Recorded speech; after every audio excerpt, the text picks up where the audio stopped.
नमस्कार दोस्तों, आप सभी का मेरे यूट्यूब चैनल में बहुत बहुत स्वागत है। तो आज का जो वीडियो है कि 144 साल के बाद महाकुंभ का मेला क्यों लगता है, इसी पे हम बात करेंगे। तो आइए शुरू करते हैं वीडियो को। कहा जाता है कि एक बार दुर्वासा ऋषि देवताओं से मिलने आए और वो उनकी मुलाकात देवराज इंद्र से हुई। उन्हें देखकर दुर्वासा ऋषि बड़े खुश हुए और अपने गले से फूलों की माला निकालकर उन्हें पहना दी, लेकिन अहंकार में चूर देवराज इंद्र ने वो माला अपने गले से निकालकर अपने रावत हाथी के सूंड में डाल दी। इसके बाद जो भी हुआ वो देवताओं के लिए कुछ बुरे सपने से कम नहीं था और यहीं से नींव पड़ी हिंदुओं के सबसे बड़े पर्व महाकुंभ की। दोस्तों, महाकुंभ दुनिया भर में इकलौता ऐसा धार्मिक पर्व है जहां एक बार में लाखों लोग एक साथ इकट्ठा होते हैं और कहा जाता है कि महाकुंभ का दृश्य अंतरिक्ष से भी दिखाई पड़ता है। और तो और इसे यूनेस्को में भी वर्ल्ड हेरिटेज साइट करार दिया है। लेकिन यह महाकुंभ है, क्या इस शब्द का मतलब है? क्या इसका दुर्वासा ऋषि और देवराज इंद्र से क्या ही संबंध है? क्या इसकी कहानी समुद्र मंथन से भी जुड़ी हुई है? तो आइए आज आपको बताती हूँ कि महाकुंभ से जुड़ी हर बात जो आपको पता होनी चाहिए। दरअसल कुंभ शब्द का मतलब होता है घड़ा, और इसे अगर धार्मिक नज़रिए से देखें तो महाकुंभ का मतलब हुआ अमृत से भरा विशाल घड़ा। दोस्तों, इस पर्व को धूमधाम से मनाने के लिए भारत के 4 पवित्र जगह प्रयागराज, हरिद्वार, उज्जैन और नासिक में है महाकुंभ का आयोजन किया जाता है। और इस बार ये मेला उत्तर प्रदेश के प्रयागराज में लगने वाला है और जिसमें लगा हुआ है, जो 13 जनवरी से स्टार्ट हो चुका है, जिसमें हिंदू धर्म के लोग काफ़ी ज़्यादा आस्था रखते हैं तथा देश विदेश से लाखों श्रद्धालु इस मेले में हिस्सा लेने के लिए भी आते हैं। इसके पीछे एक मान्यता भी है कि यहाँ स्नान करने से लोगों के सारे पाप नष्ट हो जाते हैं और उन्हें मोक्ष की प्राप्ति होती है। लेकिन यहाँ पर एक सवाल उठता है कि आखिर ये महाकुंभ का मेला 144 साल बाद इस बार क्यों लग रहा है और इसकी शुरुआत कैसे हुई? तो दोस्तों, इसके पीछे भी एक दिलचस्प और पौराणिक कहानी है। बताई जाती है कि जो हमने आपको वीडियो के शुरुआत में ही सुनाई थी। आइए उस कथा को ज़रा विस्तार से आपको समझाती हूँ। जैसा कि हमने आपको बताया है कि एक बार ऋषि दुर्वासा जब देवताओं से मिलने पहुँचे थे तो उनकी मुलाकात देवराज इंद्र से हुई थी, जो उनकी दिव्य हाथी इरावत पर बैठे अपनी ही धुन में मग्न थे। और इंद्र को देख दुर्वासा ऋषि काफ़ी खुश हुए और अपने गले से फूलों की एक माला निकालकर वो उन्हें पहना दी। लेकिन अहंकार में डूबे इंद्रदेव ने वो माला निकालकर अपने इरावत हाथी के सूंड पर रख दी। अहंकार में चूर देवराज इंद्र को ये अंदाजा भी नहीं था कि उन्होंने कितनी बड़ी गलती कर दी है। ऐसे में अब ये गलती उन्हें और पूरे देवताओं को काफ़ी ज़्यादा भारी पड़ने वाली है, क्योंकि देवराज इंद्र का हाथी इरावत था, जो आखिर एक जानवर ही था। उसे कहाँ पता था कि ऋषि दुर्वासा कौन है और इस माला की क्या अहमियत है। उसने ये माला अपनी सूंड से पकड़कर नीचे फेंक दी और यही नहीं, उसे पैरों से कुचलने भी लगी। ऋषि दुर्वासा वहीं पर खड़े थे और ये सब उनके नज़रों के सामने हो रहा था, जिसे देखकर उन्हें काफ़ी ज़्यादा अपमानित महसूस हुआ और उनकी आंखों में क्रोध की ज्वाला धधक उठी। उन्होंने देवराज इंद्र को श्राप देते हुए कहा कि इंद्र, तुम देवताओं को बहुत अहंकार हो गया है। जा, मैं तुम्हें श्राप देता हूँ कि जिसके अहंकार में चूर होकर तूने मेरा तिरस्कार किया है, तेरी सारी वो संपत्ति, स्त्री और साम्राज्य तुझसे छिन जाएगा। ऋषि दुर्वासा का ये श्राप सुनकर इंद्र काफ़ी भयभीत हो गए और उन्होंने ऋषि से माफ़ी मांग कर गुहार करने लगे और अपनी माफ़ी की मांगने लगे। लेकिन ऋषि को यह श्राप बदला ही नहीं जा सकता था। फिर क्या, ऋषि दुर्वासा के श्राप का असर जल्द ही देखने को मिलने लगा।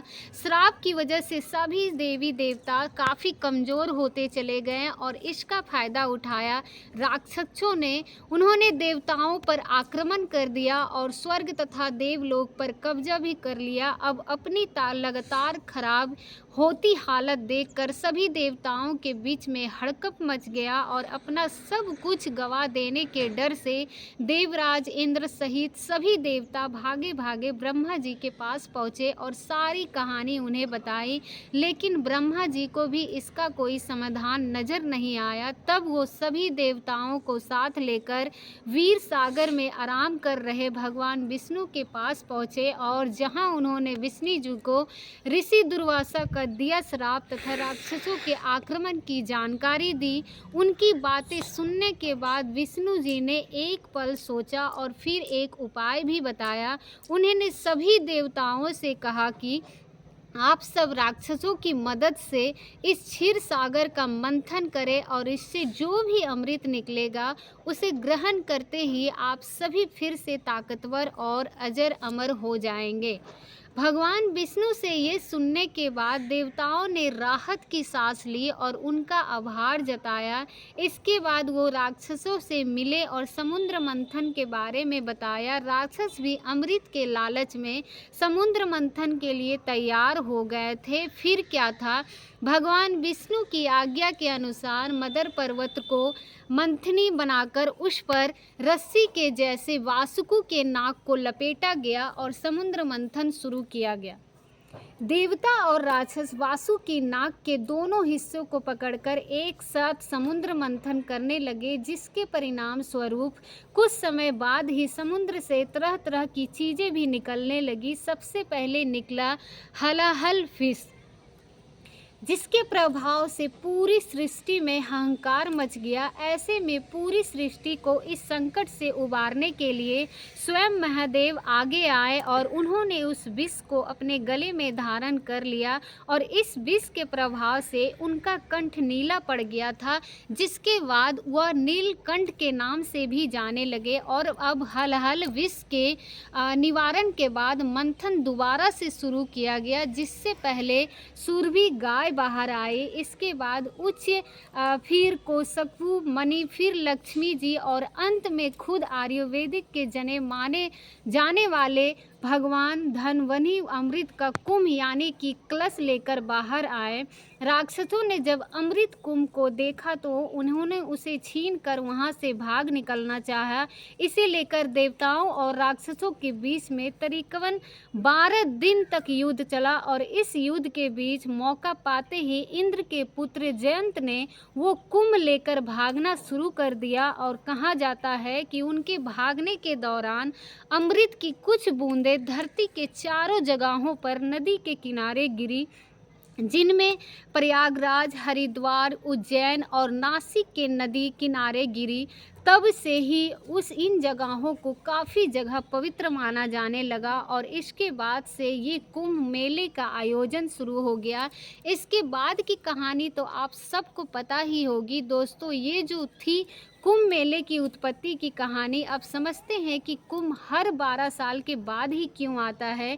इसका जवाब जानने के लिए हमें वापस से पीछे चलना होगा, जब देवताओं और राक्षसों के बीच युद्ध जारी था। देखिए, अमृत राक्षस और देवताओं दोनों के लिए बहुत ज़रूरी था और दोनों ही पक्ष को इसे हर हाल में पाना चाहते थे और इस वजह से दोनों के बीच 12 दिन तक ये चला। धार्मिक शास्त्रों के मुताबिक देवताओं का एक दिन हमारे 1 साल के बराबर होता है और यही वजह है कि हर 12 साल के बाद कुंभ का मेले का आयोजन किया जाता है। माना जाता है कि 12 साल के बाद खास समय आता है जब प्रयागराज में त्रिवेणी संगम हरिद्वार में, गंगा नदी उज्जैन में, शिव नदी और नासिक में, गोदावरी नदी के किनारे अमृत रूपी शक्ति जागृत होती है। और यही वजह है कि इस दौरान देश विदेश से लाखों लोग यहाँ डुबकी लगाने आते हैं ताकि उन्हें मोक्ष की प्राप्ति हो सके। तो दोस्तों, अब हम ये भी जान चुके हैं कि कुंभ के मेले की उत्पत्ति कैसी हुई। आइए अब समझते हैं कि कुंभ कितने तरह के होते हैं। तो बता दें कि कुंभ कुल 4 तरह के होते हैं। कुंभ अर्थ कुंभ, पूर्ण कुंभ और महाकुंभ। कुंभ मेले का आयोजन हर 12 साल के बाद हरिद्वार, नासिक, उज्जैन और प्रयागराज में होता है। बारी बारी से इसे चारों अलग अलग जगहों पर आयोजित किया जाता है। वही अर्थ कुंभ का हर से 6 साल के बाद मनाया जाता है, जिसे केवल प्रयागराज और हरिद्वार में ही आयोजित किया जाता है। हर 6 साल बाद आयोजित होने की वजह से इसे अर्ध कुंभ कहा जाता है। और पूर्ण कुंभ हर 12 साल बाद प्रयागराज के संगम तट पर आयोजित किया जाता है। साधारण रूप से समझे तो हर 12 साल के बाद जो कुंभ प्रयागराज में मनाया जाए उसे कुंभ कहते हैं। और प्रयागराज में मनाए जाने वाले कुंभ को बेहद शुभ माना जाता है। इसके अलावा आखिर में आता है महाकुंभ। ये मेला हर बार में कुंभ पर आयोजित किया जाता है, यानी हर 12 साल अपने आने वाले कुंभ के बाद 12 आयोजन पूरे हो जाते हैं, तब 144 वर्ष बाद आने वाला कुंभ महाकुंभ कहलाता है। और ये महाकुंभ हमेशा प्रयागराज में ही आयोजित होता है। और इस साल भी 13 जनवरी से प्रयागराज में महाकुंभ मेले का आयोजन हो रहा है, जो 144 वर्षों के बाद आयोजित किया जा रहा है। और ये महाकुंभ को केवल कुल 45 दिनों तक चलने वाला है, जो 26 फरवरी को महाशिवरात्रि के दिन समाप्त होगा। लेकिन अब सवाल उठता है कि महाकुंभ का आयोजन सिर्फ प्रयागराज में ही क्यों होता है? तो इसके पीछे कई मान्यताएं छिपी है। प्रयागराज को धार्मिक दृष्टि से काफ़ी ज़्यादा महत्वपूर्ण माना जाता है। ये गंगा, यमुना और सरस्वती नदी का संगम होता है, जिसे त्रिवेणी संगम के नाम से जाना जाता है।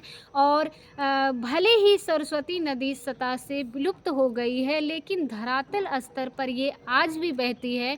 इसके अलावा माना जाता है कि प्रयागराज कलयुग के समय को दर्शाता है कि इसके अंत में भी अभी कितना समय और बचा है। इसीलिए मान्यता है कि जो भी यहाँ महाकुंभ के दौरान स्नान करता है उसके सभी पाप नष्ट हो जाते हैं और वो जीवन मरण के चक्र से छूट जाता है, जिससे उसे मोक्ष की प्राप्ति होती है। तो दोस्तों, ये थी पूरी जानकारी महाकुंभ की उत्पत्ति और उसके महत्व की। अब ये सिर्फ एक धार्मिक आयोजन नहीं, बल्कि हमारी सांस्कृतिक आस्था और एकता का प्रतीक है।